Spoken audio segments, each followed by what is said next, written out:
Xabar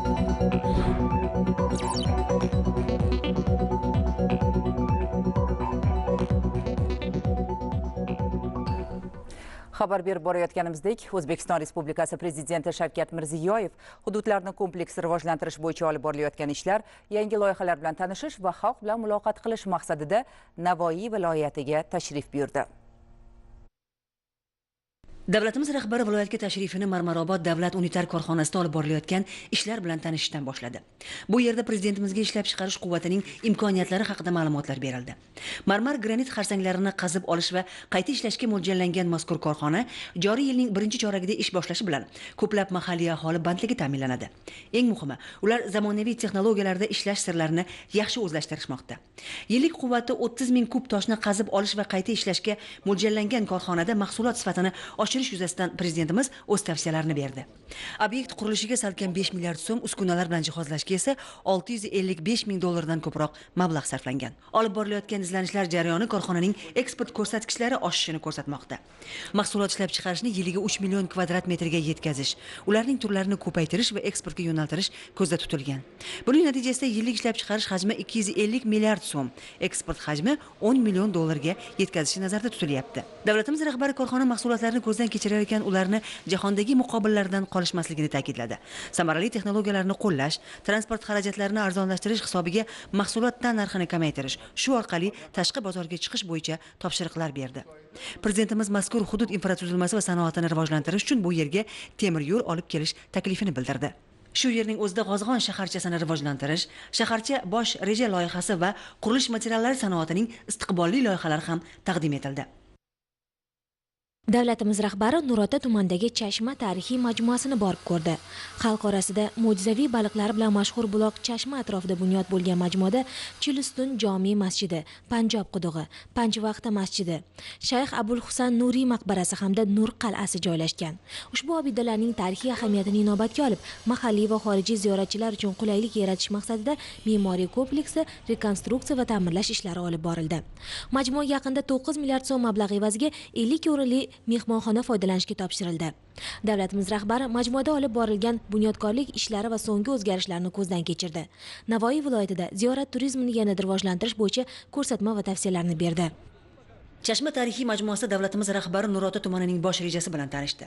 Shuningdek, tumanning 2019-2020 yillarda ijtimoiy-iqtisodiy rivojlantirish loyihalari taqdimoti ham o'tkazildi. Qurilayotgan har bir inshoot, bo'layotgan barcha o'zgarishlarda insonlar taqdiri mujassam deya ta'kidladi prezidentimiz. Shuning uchun ularni ijrosini tez va sifatli ta'minlashimiz bu zamon talabidir. Shu yerning o'zida davlatimiz rahbari Shavkat Mirziyoyev tuman faollari bilan uchrashdi. Ularning har biri bilan samimiy suhbatlashar ekan prezidentimiz odamlarni bugun qanday masalalar o'ylantirayotganligi, qanday yo'l tutsak turmush tarzi yanada ko'tariladi deya ularning orzulari bilan qiziqdi. Tarix saboqlaridan xulosa chiqarib, oldinga intilishimiz zarur. Odamlarni ertangi kunga ishontirish lozim. Uchrashuvda jamoatchilik vakillari va oqsoqollar so'z olib, amalga oshirilayotgan ishlar, ayniqsa obod qishloq va obod mahalla dasturlarining ijrosidan xalq minnatdor ekanligini bildirishdi. Samimiy ruhda o'tgan muloqotda tuman aholisi hayotiga daxldor qator masalalar muhokama qilindi. Prezidentimiz viloyatga tashrifi davomida Karmana tumanida joylashgan Navoiy issiqlik elektr stansiyasining 2-chi bug' gaz qurilmasini ishga tushirish loyihasi bilan tanishdi. Bugunga qadar mazkur obyektda yer ishlari 100% ga, poydevor temir beton ishlari 97% ga, po'lat konstruksiya ishlari 89% ga bajarilgan. Jarayonlar qizg'in. Qurilish montaj ishlariga 2000 dan ziyod ishchilar, jumladan 459 nafar xorijlik mutaxassislar jalb etilgan. Bu boradagi xalqaro hamkorlik bugunga kelib o'z samarasini bermoqda.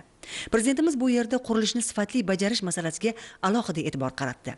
Ushbu majmuaning mamlakatimiz iqtisodiyotida tutgan o'rni va ahamiyati aniq misollar asosida tahlil qilindi.